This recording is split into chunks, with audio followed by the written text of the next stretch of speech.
Stephanie Dobson is back with us this week. Stephanie is a lawyer and mediator in Lloydminster with Anka Divorce Law and Mediation.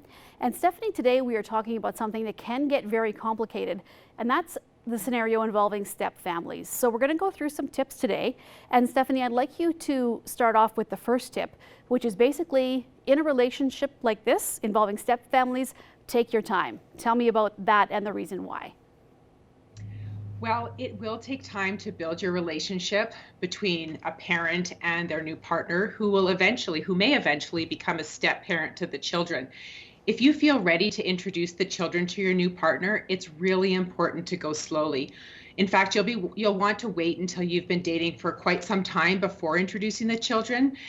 You know, there are some parents, biological parents, who will actually set out terms in their separation agreement that talk about repartnering and how the children will be introduced to a new partner when that time comes.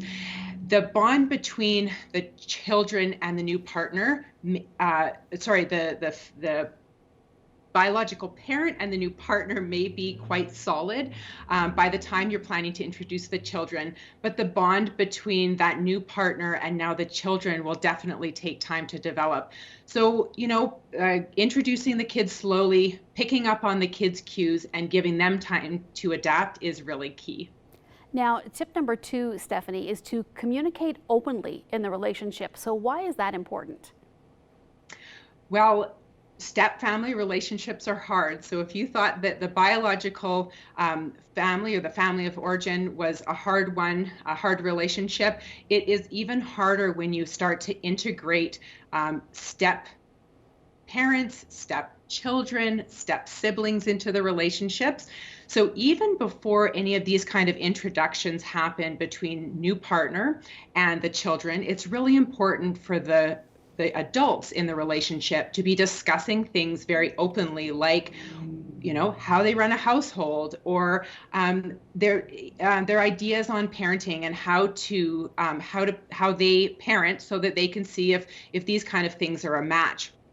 And once these introductions start, now that's when the really hard stuff is about to begin. So there may be things like resistance by the children, trying to get accustomed to how the biological parent and the step parent want to run the household, and even how each of you parent. And then layering on top of that, we've got step siblings. So it can be very, very difficult. And so to have that bond and the open communication between the adults in the relationship is so key. Now, the next tip that you have here, Stephanie, is to make sure that you support the children. Why is that such a big deal when it comes to possible step relationships?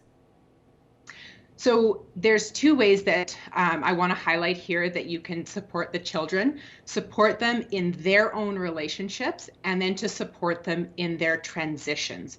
So let's first talk about in their relationships. So the children will maintain a bond with their family, who's now in 2 homes. So they've now got really a family in dad's house and a family in mom's house.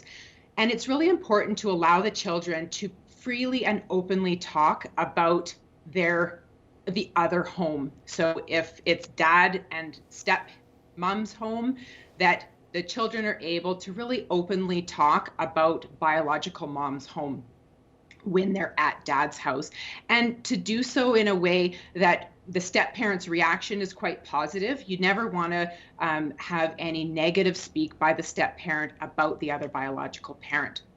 And second, let's talk about their transitions. We know that exchanges, when I say transitions, I mean exchanges between mom's house and dad's house. And we know that that is one of the most stressful times for children, is to settle into either home. There's going to be differences in routines. There's going to be differences in expectations, in acceptable behavior. And what we want to do is to try to allow children to have that space and to really settle in and have patience with them as the children transition into your home, which would be the step family home.